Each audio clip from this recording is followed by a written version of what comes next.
Di ujung desa yang sunyi, berdirilah sebuah rumah tua yang sudah lama ditinggalkan penghuninya. Rumah itu memiliki sejarah panjang yang penuh misteri.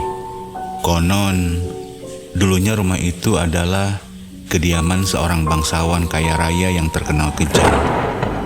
Setelah sang bangsawan meninggal, rumah itu menjadi kosong dan terbengkalai. Masyarakat sekitar mulai merasakan kejanggalan di rumah tua itu. Setiap malam, terdengar suara-suara aneh dari dalam rumah. Ada yang mengatakan mendengar suara langkah kaki, suara tangisan bayi, hingga suara-suara benda yang bergeser.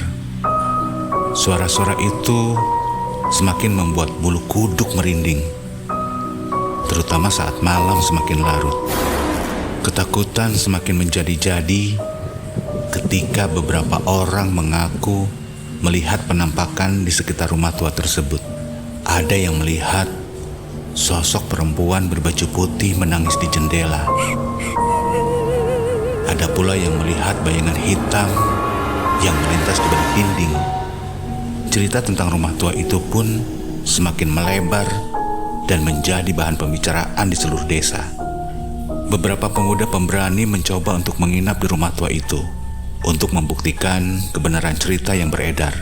Namun, mereka selalu pulang ketakutan dan tidak berani menceritakan apa yang mereka alami di rumah itu. Suatu malam, seorang pemuda bernama Arya yang dikenal penasaran dan pemberani memutuskan untuk menginap di rumah tua itu. Ia membawa peralatan lengkap untuk merekam segala aktivitas yang terjadi di dalam rumah itu. Dengan hati-hati, Arya memasuki rumah tua itu. Awalnya, suasana di dalam rumah terasa mencekam. Arya merasakan hawa dingin yang menusuk tulang. Namun, ia berusaha untuk tetap tenang. Ia menyalakan lilin dan mulai mengelilingi setiap ruangan. Tiba-tiba, ia mendengar suara langkah kaki mendekat. Arya mengarahkan kameranya ke arah suara itu. Namun, yang ia lihat hanyalah bayangan samar-samar yang bergerak cepat. Arya mengejar bayangan itu hingga ke sebuah ruangan di ujung koridor. Di dalam ruangan itu, Arya menemukan sebuah buku harian tua. Buku harian itu berisi tentang catatan kehidupan sang bangsawan dan keluarganya. Dari buku harian itu, Arya mengetahui bahwa sang bangsawan memiliki seorang putri yang meninggal secara tragis.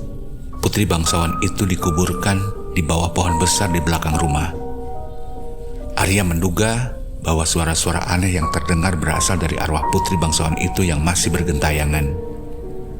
Dengan bantuan seorang paranormal, Arya melakukan ritual untuk menenangkan arwah putri bangsawan itu. Setelah ritual selesai, suara-suara aneh di rumah tua itu pun menghilang. Rumah tua yang dulunya menyeramkan, kini menjadi tempat yang tenang dan damai. Kisah tentang rumah tua di ujung desa menjadi pelajaran bagi masyarakat. Mereka belajar untuk menghargai sejarah dan tidak takut pada hal-hal yang tidak diketahui. Mereka juga belajar untuk selalu berbuat baik agar tidak mengganggu ketenangan orang lain, baik yang masih hidup maupun yang sudah meninggal.